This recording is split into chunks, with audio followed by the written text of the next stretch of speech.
இலங்கை கடற்படையினரால் படகுகளுடன் சிறைப்பிடிக்கப்பட்ட தமிழக மீனவர்களை விடுவிக்க நடவடிக்கை எடுக்க கோரி முதல்வர் ஸ்டாலின் மத்திய அரசுக்கு கடிதம் எழுதியுள்ளார். வெளியுறவுத்துறை அமைச்சர் ஜெய்சங்கருக்கு அவர் எழுதியுள்ள கடிதத்தில், ராமேஸ்வரத்தில் இருந்து 2 விசைப்படகுகள் 17 மீனவர்கள் சனிக்கிழமையன்று கடலுக்கு சென்றதாகவும், நெடுந்தீவு அருகே மீன்பிடித்துக் கொண்டிருந்த போது இலங்கை கடற்படையினரால் கைது செய்யப்பட்டதாகவும் தெரிவித்துள்ளார்.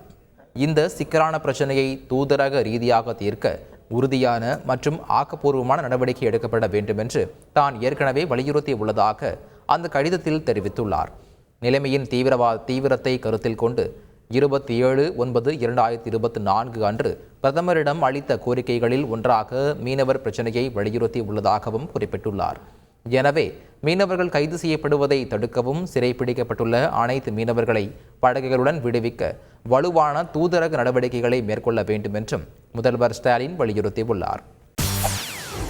செய்திகளை உடனுக்குடன் தெரிந்து கொள்ள உடனே சப்ஸ்கிரைப் பண்ணுங்க.